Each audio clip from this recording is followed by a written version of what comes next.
Hello friends, मैं अरुण कुमार। स्वागत है आप सबका हमारे यूट्यूब चैनल में। दोस्तों, आज हम एक ऐसे मुद्दे पे बात करने जा रहे हैं जो अभी देश का बोल सकते हैं सबसे सेंसेशनल मुद्दा बना हुआ है।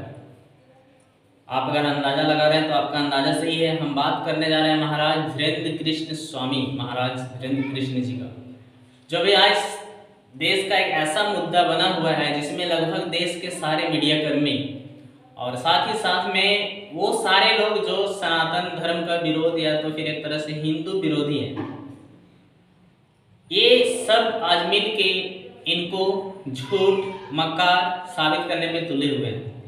क्या आपने कभी ऐसा इससे पहले देखा था? किसी दूसरे धर्म के गुरु को देश के सारे लोग, देश के सारे विरोधी लोग उसके पीछे पड़ जाए, उसको झूठ साबित करने के लिए, उसको मक्कार साबित करने के लिए। और आज ये महाराज इस जो अभी इनके ऊपर जो आरोप लगाया जा रहा है, उनको पूरे देश के मीडिया, जो नेशनल मीडिया, सारे लोग इनका इंटरव्यू लाइव में ले रहे हैं और इनका डट के वो जवाब दे रहे हैं। इससे बड़ा सबूत और क्या चाहिए? है किसी में हिम्मत? कैसे ऐसे दूसरे धर्म गुरु में जो ऐसे आके लाइव आके और एक को नहीं सारे लोगों को लगभग डट के मुकाबला कर रहे हैं, उनके जवाब दे रहे हैं। और कुछ तुच्छ लोग, कुछ तुच्छ प्राणी हैं, कुछ तुच्छ मीडिया कर्मी हैं जो बिना जाने सुने पहले से ही, एक होता है कि हाँ चलो पहले जांच पड़ताल हुआ, उसका कुछ निर्णय हुआ, उसके बाद उस पर आरोप लगा, चलो वो ठीक है हद तक। लेकिन कुछ तुच्छ लोग, कुछ तुच्छ मीडिया कर्मी, कुछ तुच्छ प्राणी जो जिनको ज्ञान भी नहीं है कि हम किसके बारे में क्या बोल रहे हैं, वैसे लोगों के बारे में झूठ है, मक्कार है। मैं ऐसे कुछ लोगों के बारे में चर्चा करूंगा। पहले हम लोग धीरेन्द्र कृष्ण महाराज का बचपन में, धीरेन्द्र शास्त्री का जन्म 4 जुलाई 1996 को मध्य प्रदेश के छतरपुर जिले के गड़ा पंज गांव में एक ब्राह्मण घर में हुआ। उनके पिता राम कृपाल गर्ग और माँ सरोज गर्ग हैं और उनके घर में दादाजी, उनकी एक बहन और एक छोटा भाई भी है। महाराज धीरेन्द्र कृष्ण ने अपना शुरुआती जीवन गांव में बिताया। बता दें कि उनका परिवार काफी गरीब था, जिसके कारण उन्हें बहुत सारी सुख सुविधाओं से वंचित रहना पड़ा था। महाराज धीरेन्द्र कृष्ण का बचपन से आध्यात्मिक चीजों में काफी उनका शौक था, जिसकी शिक्षा उन्होंने अपने दादाजी से प्राप्त की थी। महाराज धीरेन्द्र कृष्ण ने अपनी प्रारंभिक शिक्षा अपने गांव के एक स्कूल से प्राप्त की, लेकिन बड़ी कक्षा में आने के बाद उन्हें गांव से 5 किलोमीटर दूर एक सरकारी स्कूल में पढ़ना जाना पड़ता था। इसके बाद उन्होंने कॉलेज में दाखिला लिया और वहां से बीए कंप्लीट की, लेकिन पढ़ाई में ज्यादा मन न लगने के कारण उन्होंने अपने दादाजी से महाभारत, रामायण, भगवत कथा और पुराण महाकाव्य की शिक्षा ली और दरबार लगाना। जिस परिवार में जन्मे थे वो बागेश्वर धाम को काफी माना करते थे। उनके दादाजी बागेश्वर धाम में ही रहा करते थे। यहीं पर उनकी दादाजी गुरु सन्यासी बाबा की समाधि भी मौजूद है। बता दें कि सन्यासी बाबा इनके वंश के ही थे, जिन्होंने करीबन 320 साल पहले समाधि ली थी। धीरेन्द्र के दादाजी बहुत समय से बागेश्वर धाम में दरबार लगाया करते थे, जिसको देखकर उनके अंदर भी इसकी आस्था जागी और उन्होंने दादाजी के दरबार में अर्जी लगाई। उन्होंने परिवार की हालत देखकर उनसे इससे छुटकारा मांगा, जिसके बाद उनके दादाजी ने उन्हें अपना शिष्य बना लिया। वहीं से उन्होंने इन सिद्धियों की शिक्षा प्राप्त की और बागेश्वर धाम की सेवा शुरू कर दी। अब जानते हैं कि बागेश्वर धाम क्या है। बागेश्वर धाम एक हनुमान जी का मंदिर है जो मध्य प्रदेश के छतरपुर जिले के गढ़ा में मौजूद है। यह वही गांव है जहां महाराज धीरेन्द्र कृष्ण का जन्म हुआ था। यहीं पर उनके दादाजी ने समाधि भी ली थी। दुनिया भर के लोग यहाँ आते हैं और अपने नाम की अर्जी लगाते हैं। यहाँ पर मंगलवार के अलावा कभी और अर्जी नहीं लगाई जाती है। मंगलवार का दिन अर्जी के लिए इसे चुना गया है क्योंकि ये दिन हनुमान जी का दिन होता है। आपको बता दें कि जो लोग भी यहाँ आकर अर्जी लगाते हैं वो एक नारियल को लाल कपड़े में बांधकर जरूर लाते हैं। ऐसी मान्यता है कि अगर जो कोई भी इस नारियल को उस मंदिर में बांधकर जाता है, उनकी मनोकामना जरूर पूर्ण होती है, जिसके कारण लाखों लोग यहाँ मंगलवार को नारियल बांधने आते हैं। यहीं पर लगता है महाराज धीरेन्द्र कृष्ण का भव्य दरबार, जहां आकर लोग अपनी समस्या का समाधान पाते हैं। बाबा इतने आज चर्चा में क्यों है, या हम बात करेंगे ये चर्चा अचानक सा एक रात में, एक दिन में हो गया या तो फिर पहले से चला रहा है। बाबा चर्चाओं में इसलिए आते हैं क्योंकि लोग जब अपना प्रॉब्लम समस्या को लेकर जाते हैं तो बाबा उनका नाम का अर्जी पहले से ही लगा देते हैं, उनके बारे में पहले से ही वो कागज पे लिख देते हैं। इसी को लोग सनसनीखेज बनाया गया एक ढोंग है। बहुत सारे लोग ये भी कहते हैं कि ये वो जानकारियां कहीं ना कहीं से जुटाकर ऐसा करते हैं। चलो मैं भी 1 मिनट के लिए उनके विरोध में जाता हूँ, या जो उनके विरोध कर रहे हैं मैं उनके सपोर्ट में 1 मिनट के लिए जाता हूँ कि चलो मान लिया कि ये जानकारी कहीं फेसबुक से, ट्विटर से वगैरह कई लोगों के द्वारा प्राप्त कर लिया जाता है, तो मैं उनसे सिर्फ एक सवाल पूछना चाहता हूँ कि आप में अगर है हिम्मत ऐसा करने की तो आप कभी ऐसा अर्जी या ऐसा कारनामा आप 2 दिन 10 दिन के लिए करके दिखाइए। अब बात रह गई जानकारी की, तो आपने पढ़ाई किया होगा, कोई ना कोई क्लास तक जरूर पढ़ा होगा। हम किसी भी चीज को पढ़ते हैं, चाहे बचपन से लेकर कंपटीशन तक तैयारी करने की उम्र तक में, किसी भी चीज को हम 1 बार 2 बार पढ़ के हमारे दिमाग में वो चीज नहीं रहता है, उसको बार बार पढ़ना पड़ता है किसी चीज को दिमाग में रखने के लिए, तब हम कहीं लिख पाते हैं या बोल पाते हैं। और वही चीज आपको लाखों लोगों के सामने, हजारों लोगों के सामने उस चीज के बारे में अगर बोलना रहे, क्या आप में है दम, आप बोल सकते हैं? अगर हाँ तो बोलिए, डायरेक्टली मुकाबला होगा। और आप एक ऐसे पहले व्यक्ति नहीं है जो उन पे ये लांछन लगा रहे हैं, उन पे उंगली उठा रहे हैं। आपसे पहले कितने सारे लोग, मीडिया कर्मी लोग, उनसे आज आप पहला इंटरव्यू नहीं ले रहे, इससे पहले कितने सारे लोग इंटरव्यू लिए, कितने मीडिया कर्मी वहां से मुंह झुका के आ गए हैं और उनके चरण छू के आए हैं।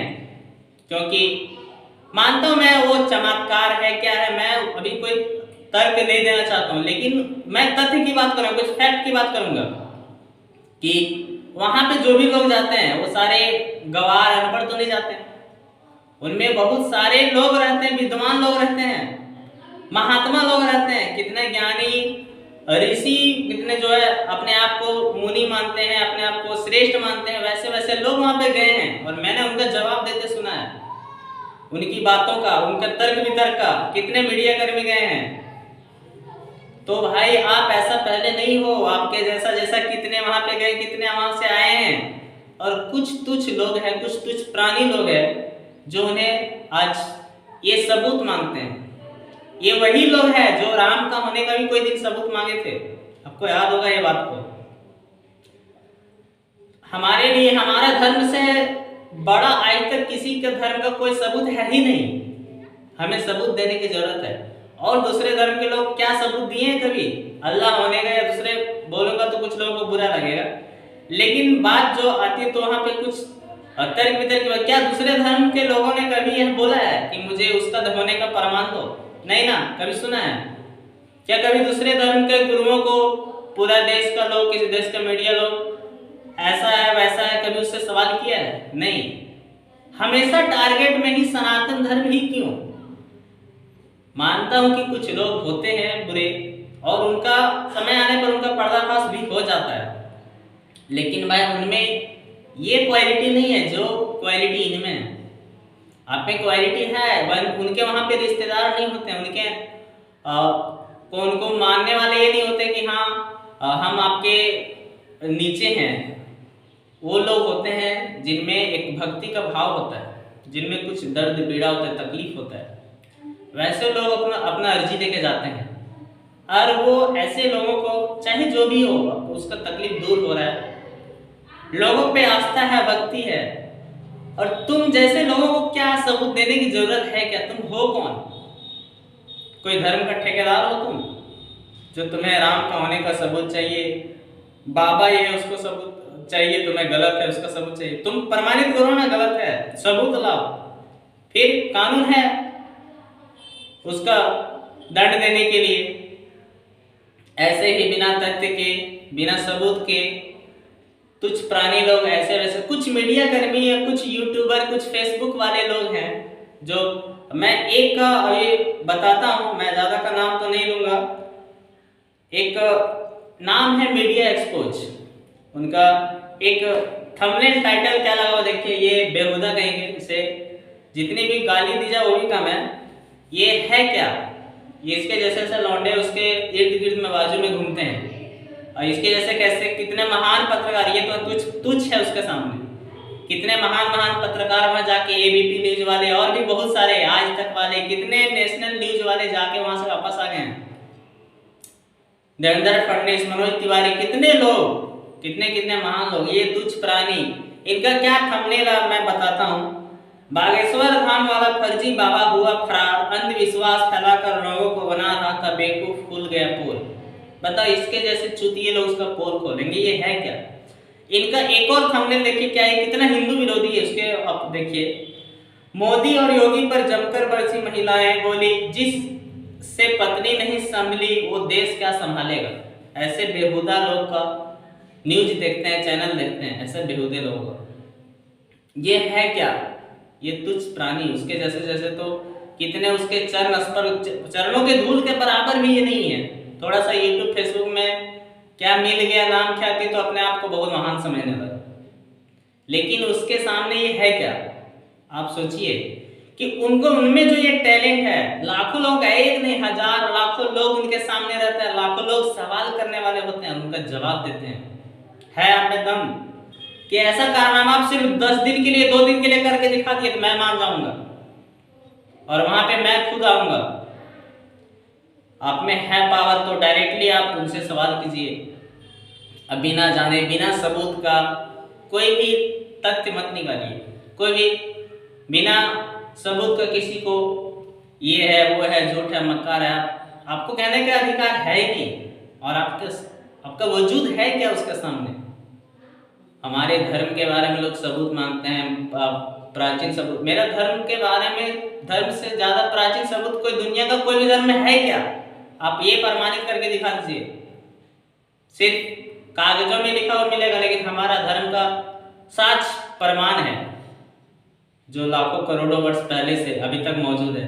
तुम्हारे मुगलों ने तो काफी, कितने परमाणु को तो मिटाने तक भी कोशिश किया, कांग्रेस वालों ने भी बहुत सारे परमाणु को मिटाने तक कोशिश किया, लेकिन फिर भी हमारा धर्म महान था और उसका सबूत आज भी मौजूद है। तो वह ऐसे लोगों को आप सचेत कीजिए, उससे सचेत रहिए। कुछ मीडिया वाले हैं जो किसी भी सनातन धर्म के बारे में कुछ गलत बोले, आप उनका विरोध कीजिए। सुनना भी, उस करना से ज्यादा बड़ा गुनाह होता है सुनना। आप सुन के भी अगर उसको रह रहे, उसका विरोध नहीं कर रहे हैं, वैसे चैनल वाले हैं उनको रिपोर्ट कीजिए, चाहे यूट्यूब हो चाहे फेसबुक हो, उनका रिपोर्ट कीजिए, उनका चैनल बैन होगा। यही चंद शब्दों के साथ मैं आप लोगों से आगे लेना चाहूँगा। अगर आपको जानकारी अच्छी लगी हो तो प्लीज लाइक कर देना, इसको शेयर जरूर कीजिए, और हमारे चैनल में, फेसबुक में है तो फॉलो कर लीजिएगा, यूट्यूब में है तो सब्सक्राइब कर लीजिएगा, क्योंकि ऐसे ही जानकारी वाला वीडियो लगातार आपको हमारे चैनल के द्वारा मिलता रहेगा। फिर मिलते हैं किसी अगली वीडियो में, तब तक के लिए जय हिंद, वंदे मातरम।